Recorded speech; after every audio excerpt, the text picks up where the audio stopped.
Non, quelqu'un n'a pas entendu. Quelqu'un n'a pas entendu, je répète. Si tu aimes Dieu par rapport à ce qu'il te donne, lorsqu'il va te donner, tu vas quitter sa présence. Nous avons eu une sœur ici à l'église. On était encore à Paris.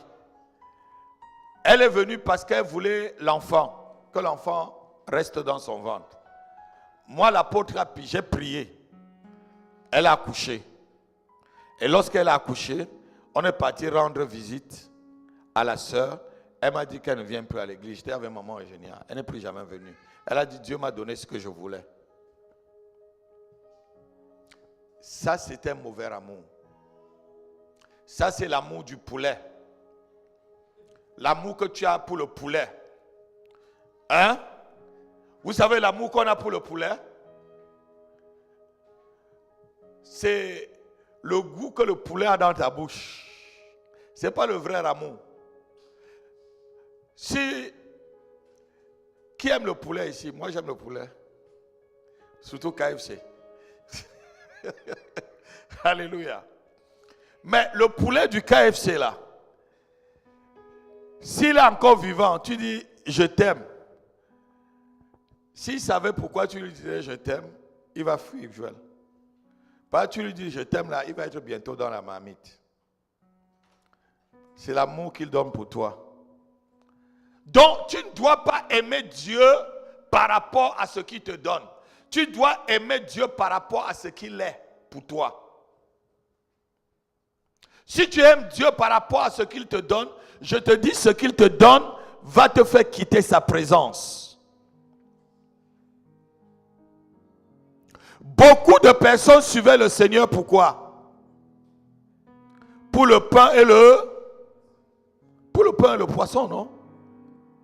Il dit, je sais que vous me cherchez là, parce que le Seigneur est sorti dans la nuit pour aller prier.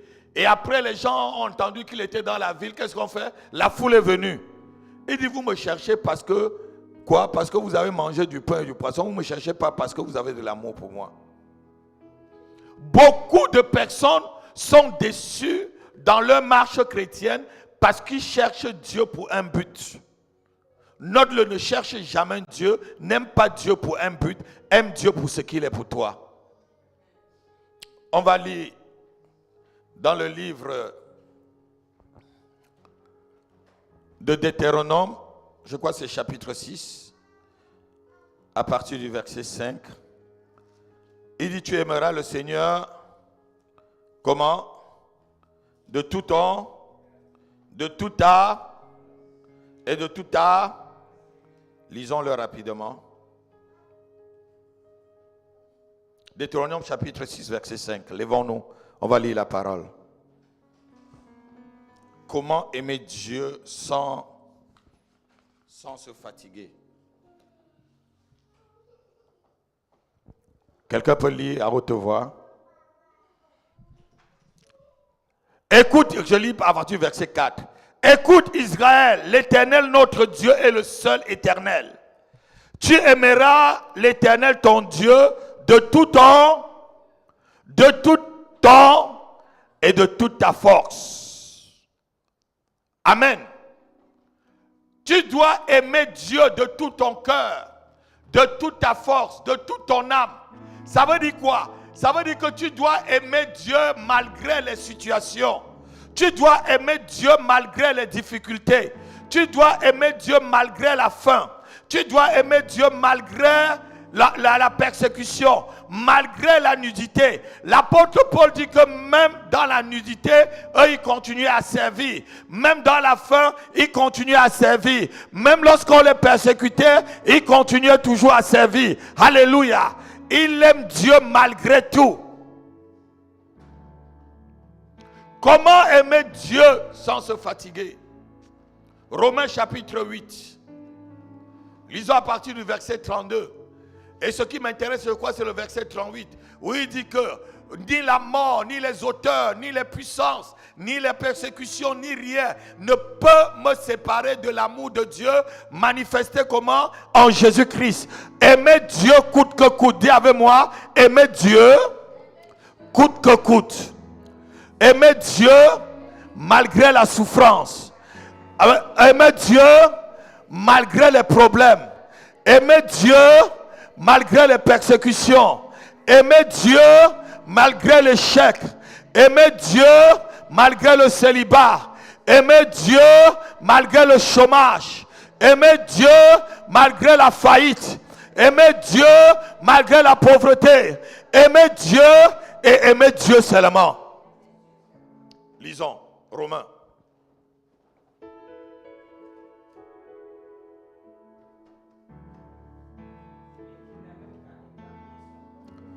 Dieu n'a pas épargné son fils de quoi? L'a livré pour nous tous. Comment lui qui n'a pas épargné son fils de la souffrance va t'épargner de la souffrance? Est-ce que lorsque Christ souffrait à Golgotha, souffrait d'abord à Gethsémane. Gethsémane, c'est un endroit de souffrance. Gethsémane veut dire endroit de souffrance et de souffrance extrême. Cherchez vraiment la définition, c'est souffrance extrême. C'est pourquoi à Gethsémane, sa souffrance est arrivée jusqu'à ce que sa prière est devenue, et la sueur est devenue comme des grumeaux, comme des grumeaux de sang qui coulaient sur lui.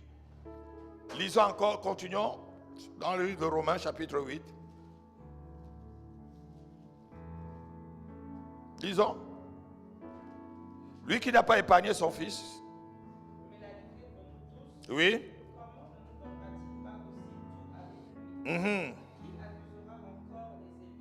Oui. Oui.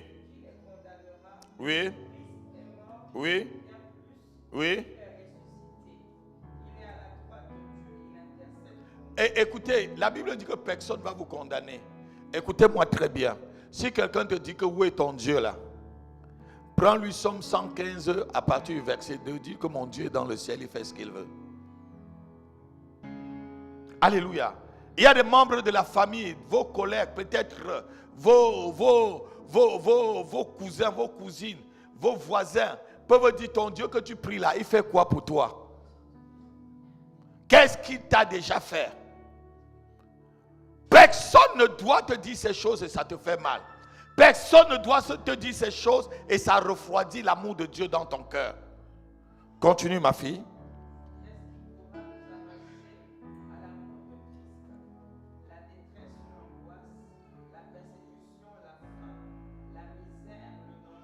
J'aime vraiment la version qui dit qui nous séparera de l'amour de Christ. Qui a la version qui dit qui nous séparera? Bon, vas-y, qu'est-ce qui nous arrachera? Oui. La détresse ou l'angoisse.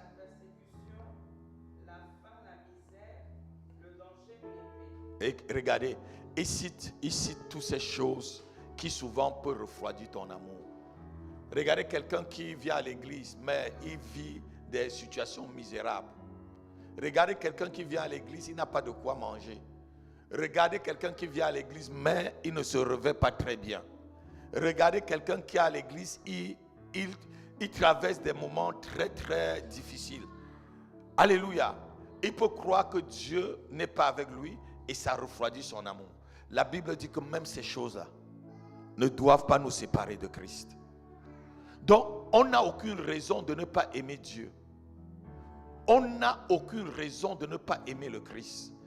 Le Seigneur ne nous donne aucune raison de l'aimer. Même seulement ce matin, tu as le souffle de vie. Est-ce que si on vous dit combien de personnes sont mortes, peut-être à Gaza, peut-être en Ukraine, peut-être dans d'autres zones, au Congo, dans les zones où il y a la guerre, vous n'allez pas croire. Alors qu'ils sont levés ce matin comme vous. Peut-être d'autres ont même fait d'accidents à Paris aujourd'hui, ils ne sont plus vivants. Nous n'avons pas toutes les informations. Alléluia. Donc aucune situation ne doit t'amener à refroidir ton amour envers le Seigneur. Aucune chose, même l'angoisse. Vous savez ce que c'est que l'angoisse? Vous avez peur du lendemain. C'est ça qui donne souvent l'angoisse. L'angoisse, c'est le premier signe de la dépression. On n'est pas sûr du lendemain. On n'est pas sûr que ces choses, on pourra traverser cette étape. Alléluia. Ça commence à t'angoisser. La Bible dit que même l'angoisse ne doit pas te séparer de Dieu. Même dans l'angoisse, il est là. Même dans la persécution, il est là. Même dans la nudité, il est là. Même dans la faim, il est là. Même dans le chômage, il est là. Tu dois continuer à l'aimer. Continuons. Oui.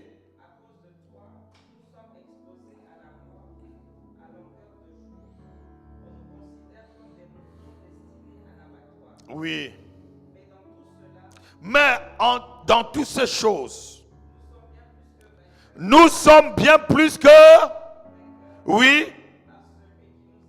Et regarde. Qui a aimé le premier? C'est Dieu qui nous a aimé le premier.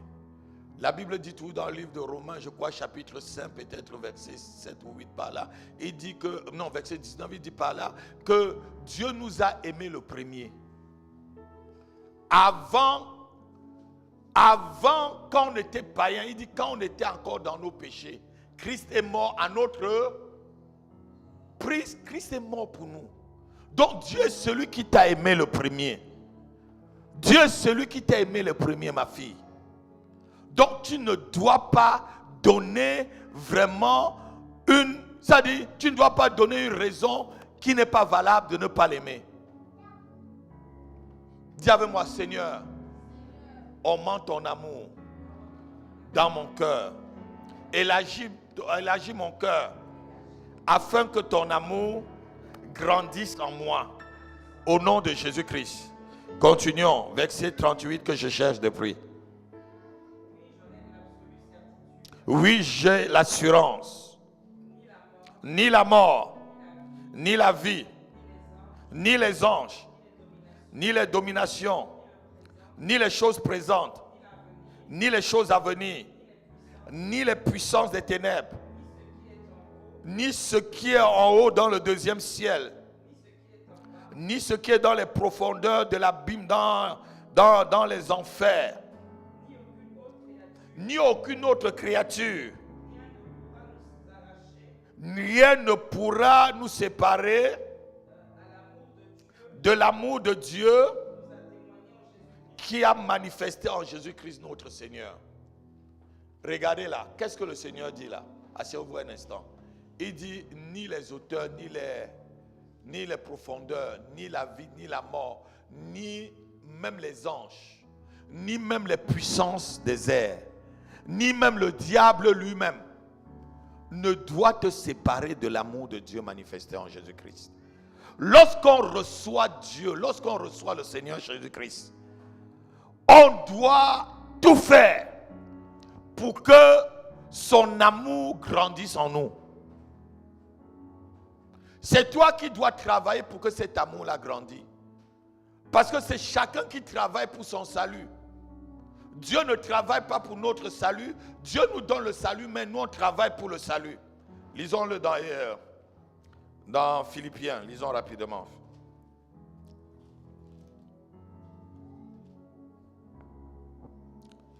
Philippiens chapitre...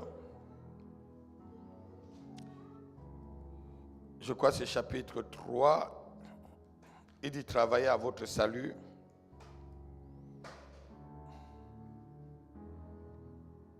C'est toi qui dois travailler pour ton salut, pas les autres. Mantrastafirodash takarabosh. Nastakalabrosh takarabros tokaramantash telegabra. Sopregadash kalufadrast. Ribro. Philippiens chapitre 2, verset 12. Lisons rapidement. Philippiens chapitre 2, verset 12. Ainsi, mes bien-aimés, comme vous avez toujours obéi, travaillez à votre salut. Avec quoi? Travaillez. Est-ce qu'on est ensemble là? Tous ceux qui sont là. Travaillez à votre salut. Avec quoi? Et tremblement. non seulement comme en ma présence, mais bien plus encore maintenant que je suis absent. Travaille, regardez.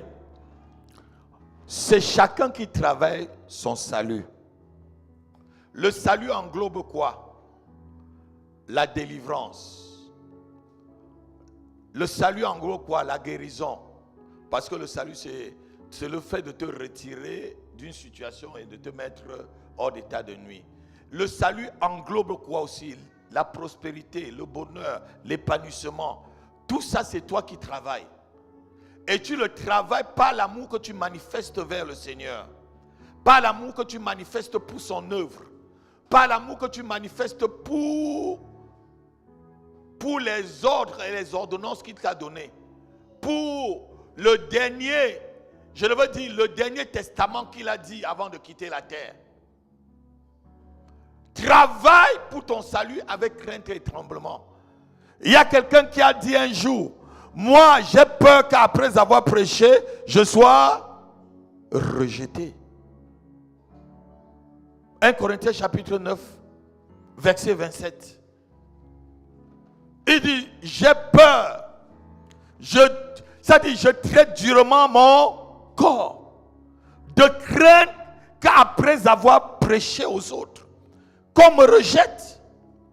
Parce que quoi, je n'ai pas travaillé mon salut.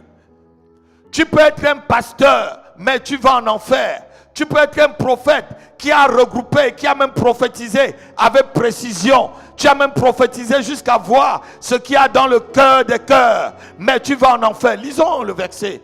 1 Corinthiens 9, verset 27. Si tu n'as pas travaillé ton salut, tu peux chanter, prêcher à l'église, faire tout. Mais tu es rejeté après, c'est ce que Paul dit. Parce que ton amour pour Dieu n'était pas véritable. Quelqu'un peut lire la parole. 1 Corinthiens chapitre 9, verset 27.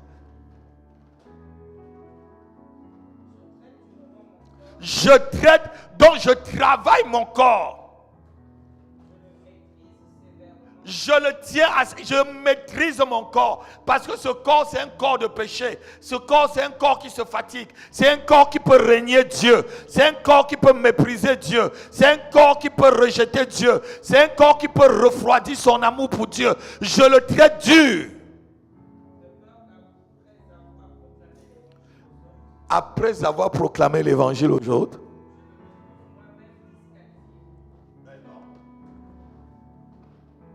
est-ce que tu as compris ça, Joël?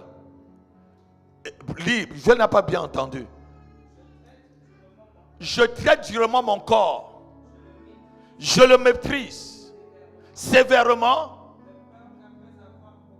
De peur qu'après avoir enseigné aux autres comme je vous enseigne, je ne me trouve moi-même. Regardez, beaucoup d'hommes de Dieu seront disqualifiés, ma fille.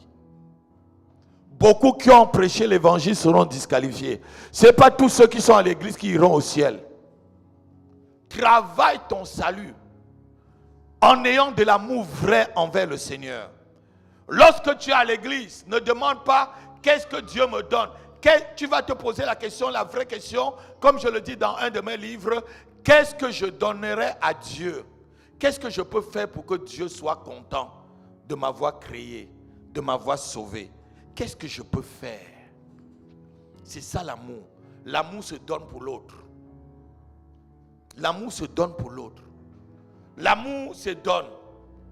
La Bible ne dit-elle pas qu'il y a plus de plaisir à donner qu'à l'amour donne.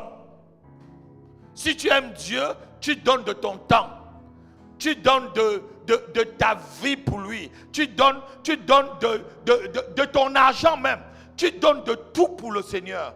Parce que tu aimes le Seigneur. Et un vrai chrétien doit se poser la question. Seigneur, qu'est-ce que je dois faire qui puisse te plaire? Qui puisse avancer ton œuvre? Qui puisse montrer vraiment aux siens que je t'aime? C'est pas que Seigneur, donne-moi. Vos prières, c'est toujours donne-moi. Vous savez que je peux prier pendant 6 mois sans dire au Seigneur, donne-moi. Ce matin, je le remerciais seulement pour sa présence. Sa présence autour de moi. sa présence dans ma vie. Ce n'est pas que j'ai tout, ma fille. Sa présence, c'est tout pour moi. Merci parce qu'il m'a appelé à son service.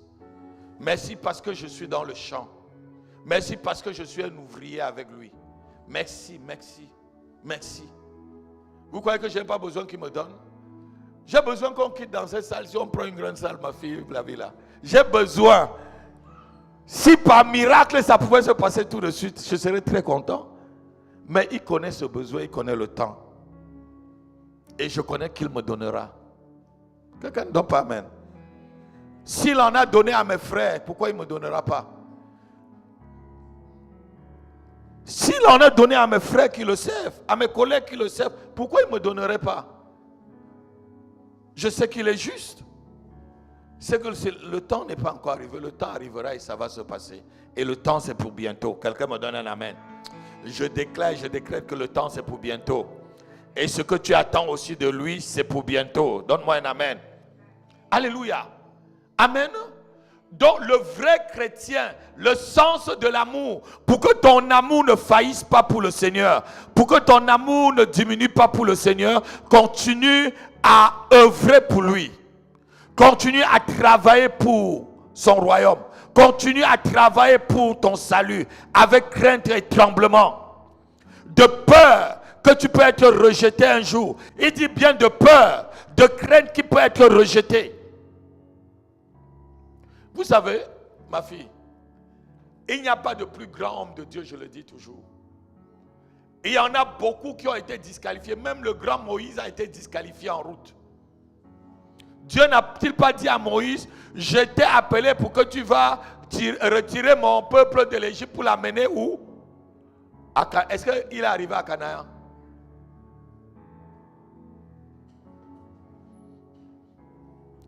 Est-ce que Moïse est arrivé à Canaan? Spirituellement, oui, mais il n'a pas mis son propre pied là-bas. Il a vu à distance. Dieu l'a disqualifié. Parce qu'arrivé quelque part, Moïse, le péché de sa famille l'a rattrapé. La colère.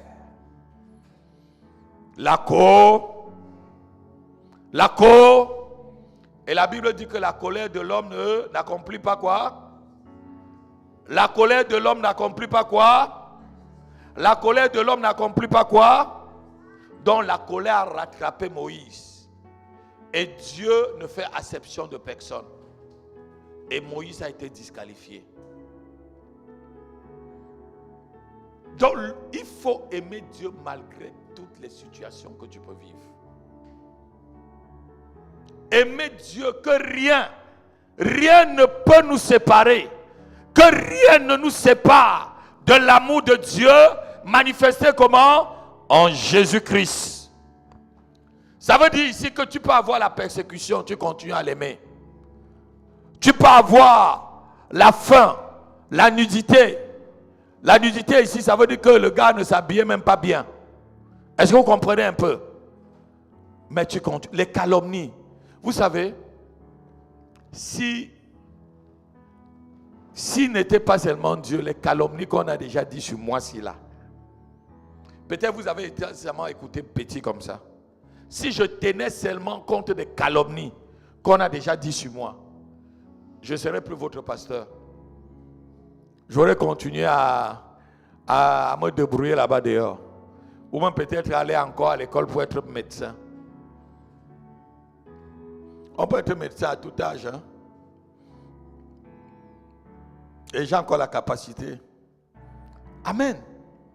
Donc, malgré tout cela, tu continues. Aime Dieu. Et Dieu dit ceci. Ce que j'ai contre toi, lisons Apocalypse chapitre 2. Écoutez ce qu'il dit à une église. Oh. Apocalypse chapitre 2, verset 4. Lèvons-nous.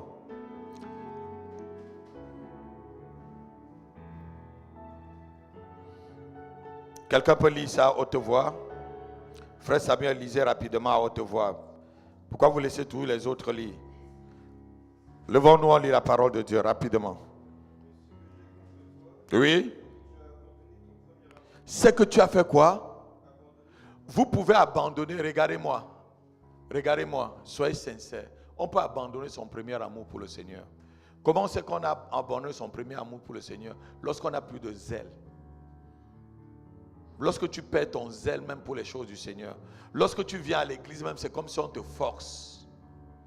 Lorsque tu écoutes la parole de Dieu, ça te rompt, ça te repousse. Tu n'as plus la flamme. Quand on se met à prier, tu bailles. La prière te gêne, quoi. C'est déjà arrivé à quelqu'un? Voilà. La prière te gêne. Lis alors la Bible, c'est lourd. C'est lourd. Tu vas là où on parle du Seigneur, ça t'énerve, ça commence à t'énerver même.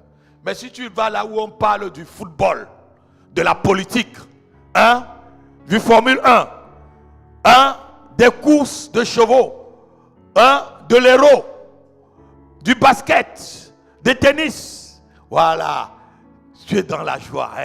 Tu as perdu ton premier amour. Quand te lever le matin pour aller prier devient difficile. Quand lire encore la parole que tu aimais lire, que tu aimais écouter, devient difficile. C'est que tu commences à perdre ton premier amour. Dieu dit, ce que j'ai contre toi, c'est que tu as fait quoi? Tu as perdu ton... Continue. On va conclure par là. Souviens-toi, donc perdre son premier amour, ça veut dire qu'on est tombé quelque part. Il y a toujours quelque chose qui peut te faire perdre ton premier amour pour Dieu. Est-il la persécution? Est-il les murmures contre toi? Est-il vraiment les calomnies contre toi? C'est quoi qui t'a amené? Est-ce que ce sont les anges? Est-ce que ce sont les puissances comme on a vu tout à l'heure? Ce sont les auteurs? Ce sont peut-être les profondeurs? Qu'est-ce qui t'a fait perdre ton premier amour? Est-ce les dominations? Souviens-toi, qu'est-ce qui t'a amené à perdre? Qu'est-ce qui t'a fait tomber très bas? Souviens-toi où tu es tombé. Réponds-toi. Pratique les premières œuvres. Ça veut dire, reprends ta vie de prière. Reprends la lecture de la parole. Reprends à servir Dieu dans l'église. Reprends à aimer sa présence. Reprends à être disponible pour les frères et sœurs. Reprends à mettre ton talent envers les autres. La Bible dit dans le livre de 1 Pierre chapitre 4 verset 10 que le talent qu'on t'a donné, que tu le mets au service des autres dans l'église. Donc reprends ton premier amour. Continue.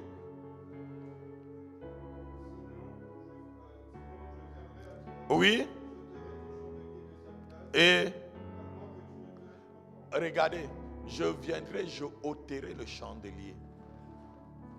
C'est quoi un chandelier? Le chandelier, c'est quoi? Oui.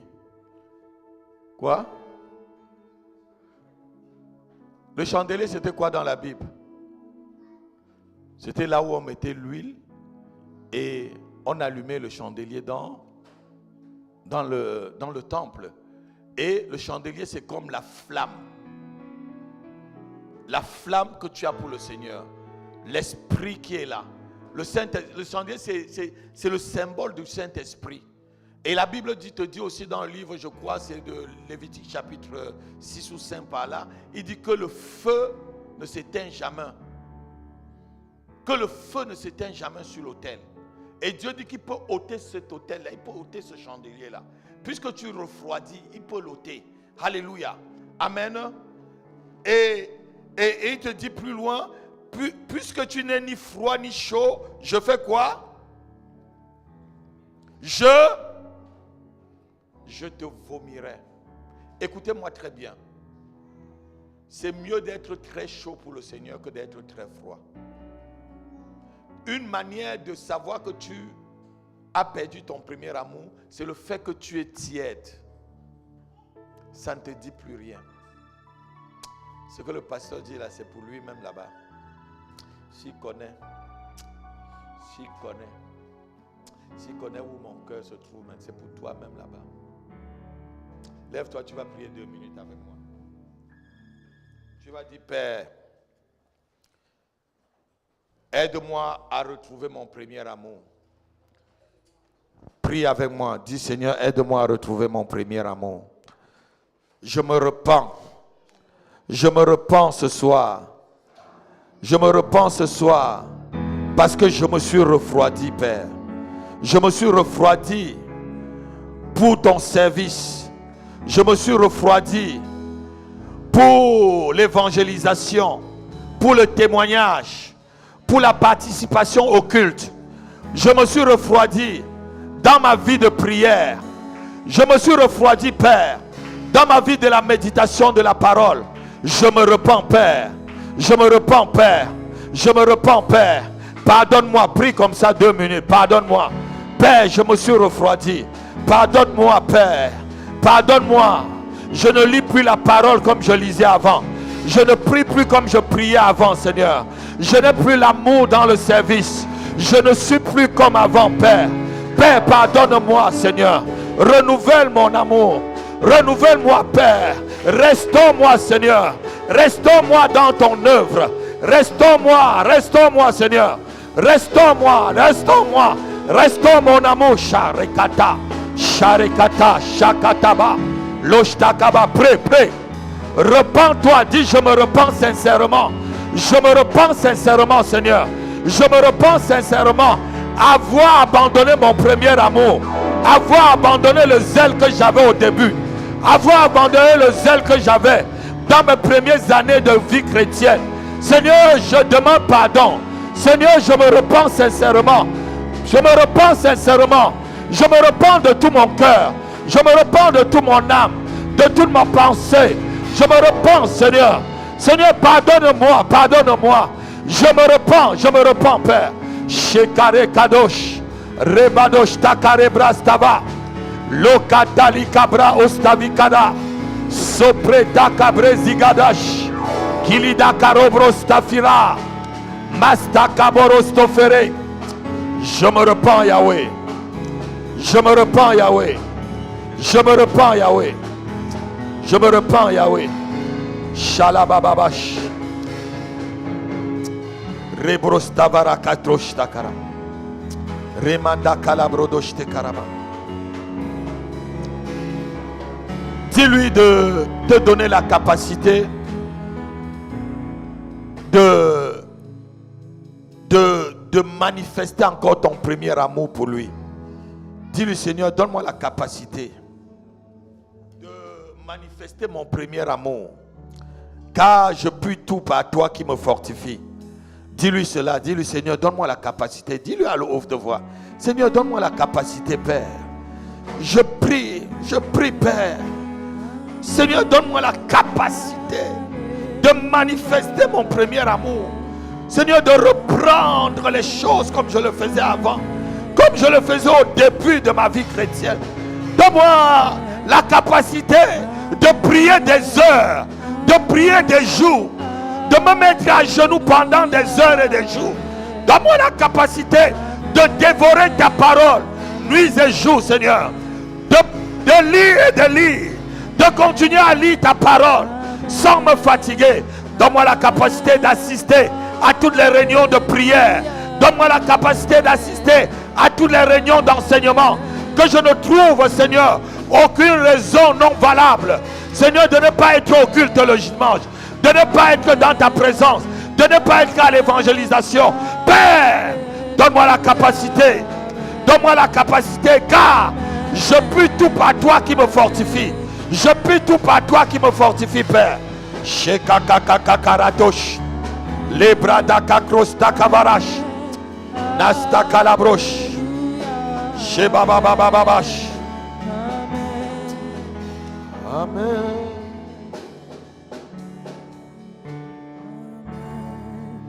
Nous voulons, Seigneur, recevoir de toi une nouvelle rosée qui rafraîchit nos cœurs, qui nous donne la guérison et qui vient lutter contre la sécheresse, qui nous fortifie pour Jésus. Nous voulons, Seigneur, recevoir de toi. Si tu as ton offrande, tu peux directement amener une nouvelle rosée qui rafraîchit nos cœurs, qui nous donne la guérison, oh, et qui vient lutter contre la sécheresse,